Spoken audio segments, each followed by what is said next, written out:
Selamat pagi, Roh Kudus, ku buka hatiku, ku datang lagi ke hadirat-Mu, jamahlah hatiku. Rasakan hadirat-Mu, ku rasakan kasih-Mu. Hanya Kau yang ku perlu, ku mengasihi.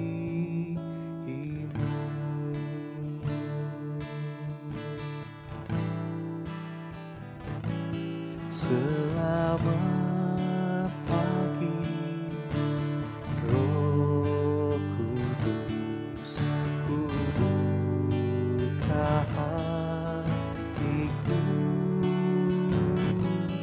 ku datang lagi ke hadirat-Mu, jamahlah hatiku. Rasakan hadirat-Mu, ku rasakan kasih-Mu. Hanya Kau yang ku perlu, ku mengasihi.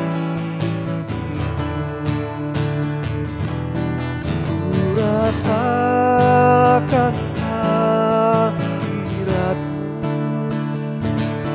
ku rasakan kasih-Mu. Hanya Kau yang ku perlu, ku mengasihi.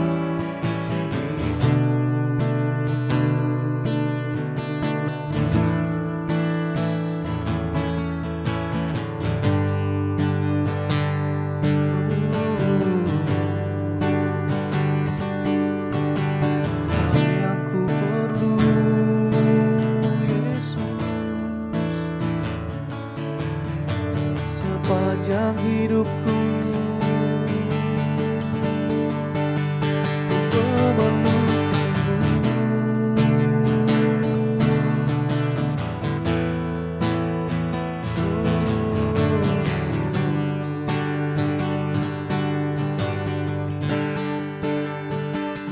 Haleluya, sungguh ku mengasihi-Mu, Tuhan.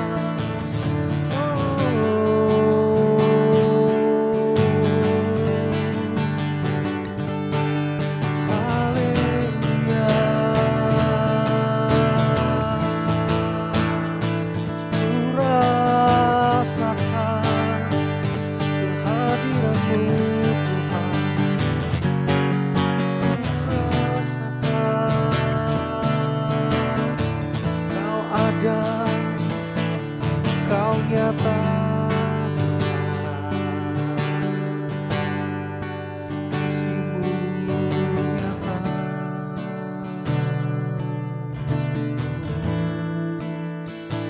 hadirat-Mu nyata, Tuhan.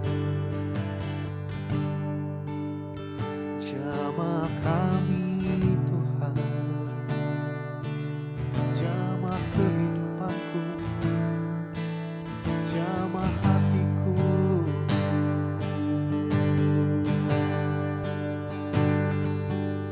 Hanya Kau, Tuhan, yang sanggup mengubahkan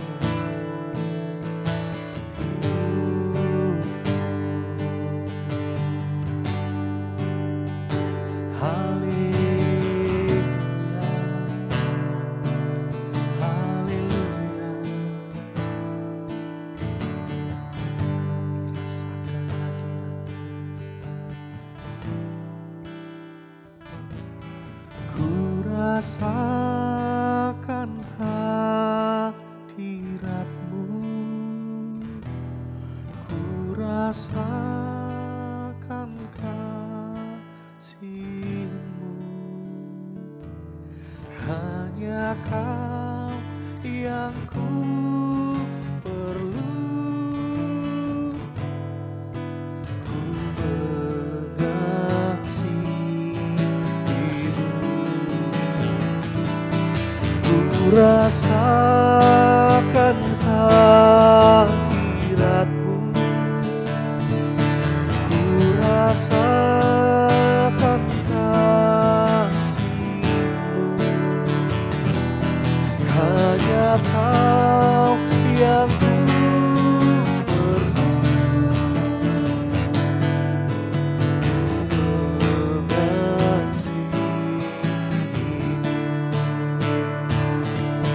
Hanya Kau yang ku perlu.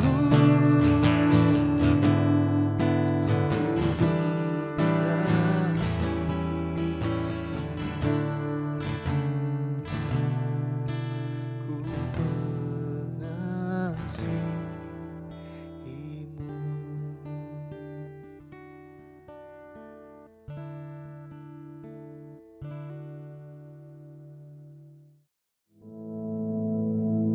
Our Father, which art in heaven, hallowed be thy name.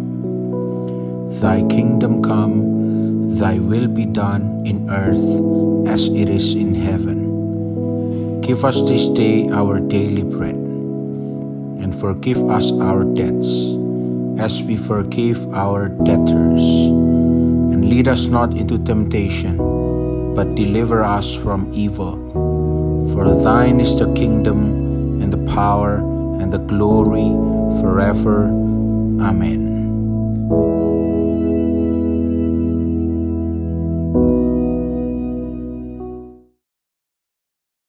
Shalom, selamat pagi. Jemaat Tuhan dimanapun Anda berada, pagi hari ini kembali kita akan sama-sama merenungkan firman Tuhan. Dan sebelum itu mari kita berdoa. Kami mengucap syukur Tuhan untuk pagi hari ini. Kami tahu Engkau ada bersama dengan kami. Dan pagi hari ini kalau kami boleh bangun, kami mengucap syukur karena Engkau Allah yang baik dalam kehidupan kami. Dan pagi hari ini kami akan mendengarkan firman-Mu. Berbicaralah ya Roh Kudus, kami mau mendengarkan dalam nama Yesus. Haleluya. Amin. Pagi hari ini kita akan sama-sama membaca firman Tuhan, merenungkan firman Tuhan. Kita akan membaca beberapa ayat yang mungkin sudah sering saudara baca atau sudah saudara ketahui. Tapi kita akan belajar sesuatu yang baru pagi hari ini. Sama-sama kita mau buka di Keluaran pasal yang ke-14, mulai ayat yang ke-15. Ayat ini adalah, kisah ini, cerita ini adalah cerita yang mungkin sudah saudara ketahui gitu ya. Sudah saudara baca sering kali, tapi saat ini kita akan baca kembali. Keluaran pasal 14 mulai ayat yang ke-15. Katakan seperti ini. Berfirmanlah Tuhan kepada Musa, mengapakah engkau berseru-seru demikian kepadaku? Katakanlah kepada orang Israel supaya mereka berangkat. Dan engkau angkatlah tongkatmu dan ulurkanlah tanganmu ke atas laut dan belahlah airnya, sehingga orang Israel akan berjalan dari tengah-tengah laut di tempat kering. Tetapi sungguh aku akan mengeraskan hati orang Mesir, sehingga mereka menyusul orang Israel, dan terhadap Firaun dan seluruh pasukannya, keretanya dan orangnya yang berkuda, aku akan menyatakan kemuliaanku. Maka orang Mesir akan mengetahui bahwa akulah Tuhan apabila aku memperlihatkan kemuliaanku terhadap Firaun, keretanya dan orangnya yang berkuda. Kemudian bergeraklah malaikat Allah yang tadinya berjalan di depan tentara Israel, lalu berjalan di belakang mereka. Dan tiang awan itu bergerak dari depan mereka lalu berdiri di belakang mereka. Demikianlah tiang itu berdiri di antara tentara orang Mesir dan tentara orang Israel. Dan oleh karena awan itu menimbulkan kegelapan, maka malam itu lewat sehingga yang satu tidak dapat mendekati yang lain semalam-malaman itu. Lalu Musa mengulurkan tangannya ke atas laut, dan semalam-malaman itu Tuhan menguakkan air laut dengan perantara angin timur yang keras, membuat laut itu menjadi tanah kering, maka terbelahlah air itu. Demikianlah orang Israel berjalan di tengah-tengah laut, di tempat kering, sedang di kiri dan kanan mereka air itu sebagai tembok bagi mereka. Ini adalah sebuah kisah yang kita sudah tahu, sering kita dengar saat Tuhan membelah Laut Merah. Ini adalah sebuah mujizat dan kita mengimani hal ini. Kita percaya bahwa Tuhan adalah Tuhan pembuat mujizat. Kita tahu bahwa kalau Laut Merah saja bisa Tuhan belah, Laut Teberau saja bisa dikuakkan airnya oleh Tuhan, maka Tuhan yakin pasti adalah pembuat mujizat. Bisa melakukan apapun. Bisa, kalau kita doa Tuhan bisa mewujudkannya. Tuhan bisa mengubah apapun. Sebelum kita masuk lebih lanjut, kita mau baca dulu satu lagi mujizat yang Tuhan lakukan. Kita akan buka di Matius pasal yang ke-14, mulai ayat yang ke-22. Matius pasal 14 ayat 22. Sesudah itu, Yesus segera memerintahkan murid-muridnya naik ke perahu dan mendahulinya ke seberang. Sementara itu, ia menyuruh orang banyak pulang. Dan setelah orang banyak itu disuruhnya pulang, Yesus naik ke atas bukit untuk berdoa seorang diri. Ketika hari sudah malam, ia sendirian di situ. Perahu murid-muridnya sudah berapa mil jauhnya dari pantai dan diombang-ambingkan gelombang karena angin sakal. Kira-kira jam 3 malam, datanglah Yesus kepada mereka berjalan di atas air. Ketika murid-muridnya melihat dia berjalan di atas air, mereka terkejut dan berseru, "Itu hantu!" Lalu berteriak-teriak karena takut. Tetapi segera Yesus berkata kepada mereka, "Tenanglah, aku ini, jangan takut." Lalu Petrus berseru dan menjawab dia, "Tuhan, apabila engkau itu, suruhlah aku datang kepadamu berjalan di atas air." Kata Yesus, "Datanglah." Maka Petrus turun dari perahu dan berjalan di atas air mendapatkan Yesus. Tetapi ketika dirasanya tiupan angin, takutlah ia dan mulai tenggelam lalu berteriak, "Tuhan, tolonglah aku." Segera Yesus mengulurkan tangannya memegang dia dan berkata, "Hai orang yang kurang percaya, mengapakah engkau bimbang?" Lalu mereka naik ke perahu dan angin pun redalah. Dan orang-orang yang ada di perahu menyembah dia, katanya, "Sesungguhnya engkau anak Allah." Kenapa saya membacakan kedua kisah ini, kedua cerita mujizat ini? Dua-duanya terjadi dalam sebuah sphere yang sama, yaitu apa? Air, lautan, ya, samudra, danau, dan lain sebagainya. Pagi hari ini ada sebuah pesan yang sangat simpel, yang tidak berbelit-belit, bukan teologi yang tinggi. Sebuah pesan untuk saudara bahwa kalau saudara pikir bahwa Tuhan membuat mujizat caranya adalah dengan membelah lautan dan saudara menanti-nantikan itu. Saudara mungkin ada ragu apa bisa kita konversikan lautan ini sebagai masalah kita. Apa Tuhan pasti bisa melakukan mujizat sehingga dia bisa menguakkan air sampai tanahnya kering sehingga aku bisa berjalan di tengah-tengahnya. Kita fokus pada hal itu. Kita lupa bahwa Tuhan bisa mendatangkan mujizat. Tuhan bisa melakukan pekerjaannya dengan banyak cara. Kalau laut itu tidak bisa terbelah, kalau kita tidak melihat laut itu dibelah oleh Tuhan, Tuhan bisa buat kita berjalan di atas air. Sama kondisinya, sfernya sama. Kondisinya adalah kita harus menyeberang. Kondisinya adalah kita harus sampai ke tempat tertentu tapi ada halangan. Ada air, ada laut di depan kita. Bagaimana caranya? Kayaknya mustahil kalau laut ini terbelah. Kayaknya mustahil kalau masalahku ini diselesaikan dengan cara yang A dan lain sebagainya. Tenang. Ada ribuan cara Tuhan menolong kita. Tuhan tidak pernah kehabisan akal untuk menolong kita. Dan dia pasti karena dia mengasihi kita, dia pasti akan bekerja bersama-sama dengan kita. Sehingga kita sampai ke seberang, sampai ke tujuan kita, sampai ke tujuan di mana Tuhan sudah tetapkan dalam kehidupan kita.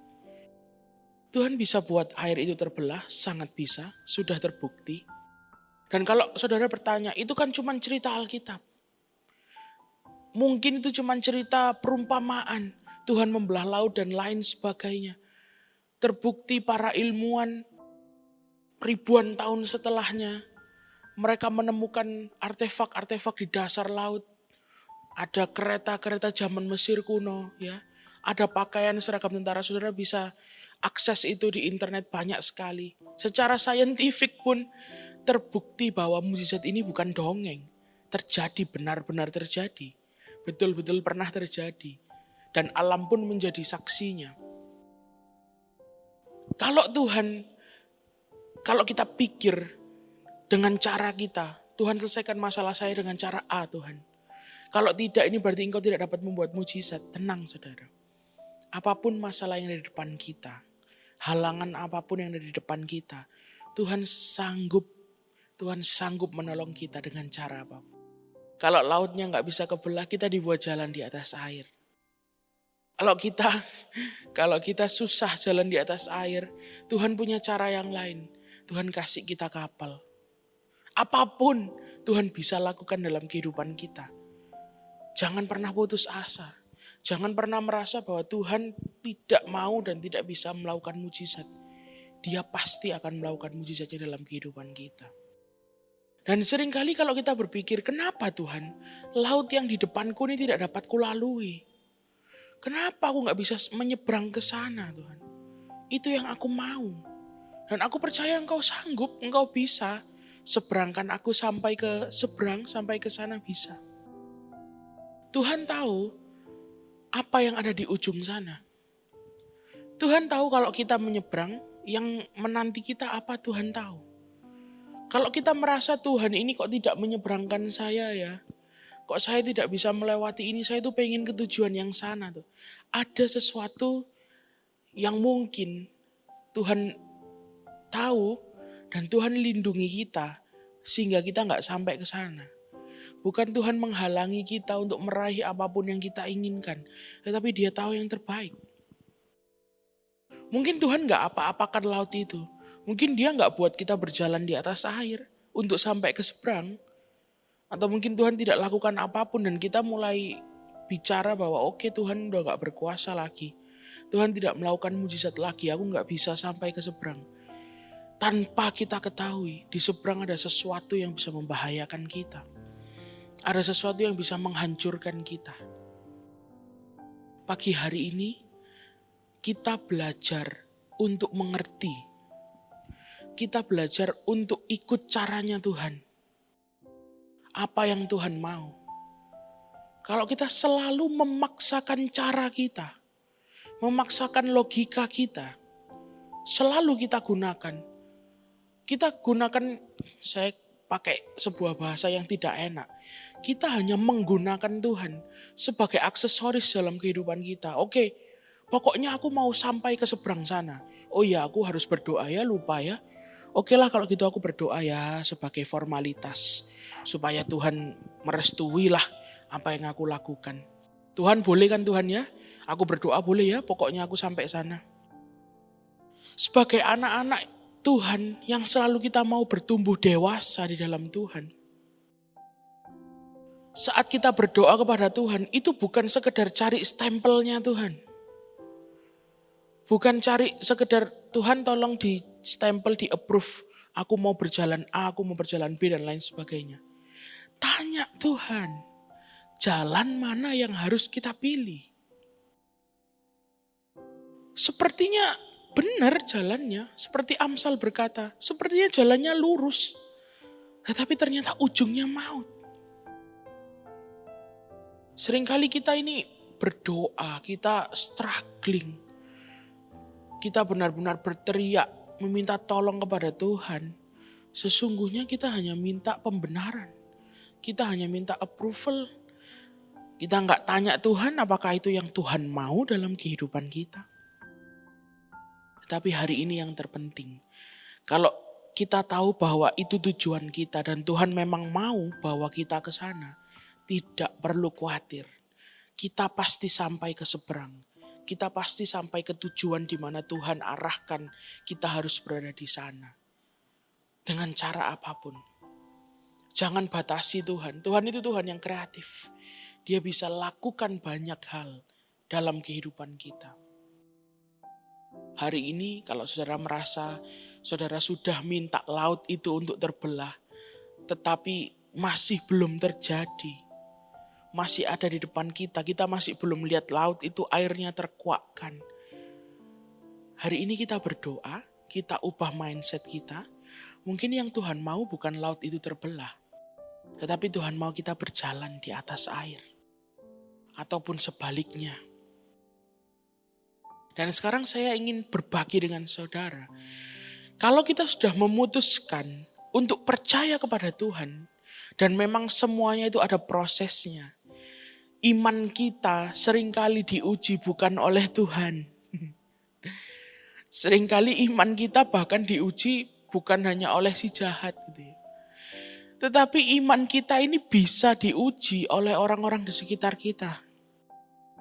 Saat kita memutuskan untuk beriman kepada Tuhan, saat kita memutuskan untuk aku percaya, mungkin saat ini aku belum lihat sesuatu, tetapi aku lakukan yang baik dalam hidupku, dan aku percaya Tuhan akan berikan mujizat, Tuhan akan berikan terobosan. Seringkali yang meragukan kita, yang menguji iman kita adalah orang-orang di sekitar kita. Bahkan mungkin orang yang terdekat dengan kita. Mereka mulai meragukan kita gitu ya. Jangan iman-iman tok hidup itu. Jangan hanya iman-iman saja hidup itu. Padahal kita sudah punya conversation yang bagus dengan Tuhan. Kita sudah tanya Tuhan dan kita mau ikut jalan Tuhan. Kita mau beriman. Tapi menurut orang lain, keputusan yang kita ambil itu salah. Menurut orang lain kita harus melakukan B, kita harus melakukan C, kita harus melakukan Z, dan lain sebagainya. Kita akan sama-sama buka. Masih dalam kisah yang sama. Di Keluaran pasal yang ke-14. Ayat yang ke-10. Kita naik sedikit di ayat yang ke-10 dikatakan seperti ini. Ketika Firaun telah dekat, orang Israel menoleh, maka tampaklah orang Mesir bergerak menyusul mereka.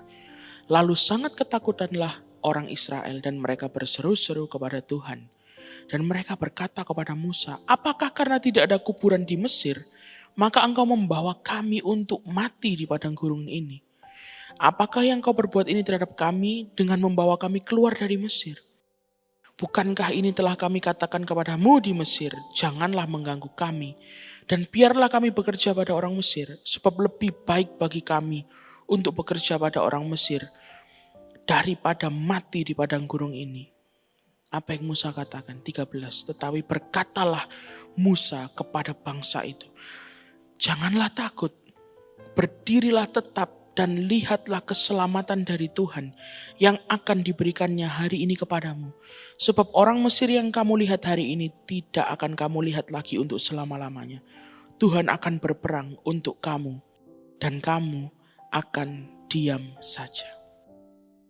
Pada saat Musa berkata seperti itu, saat Musa meyakinkan orang Israel, tenang, ada Tuhan yang berperang ganti kita, ada Tuhan yang akan menyelamatkan kita.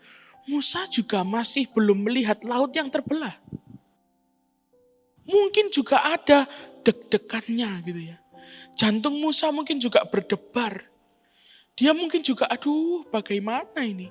Sudah pada marah ini orang Israel. Orang-orang di sekitarnya sudah mulai mempertanyakan iman Musa.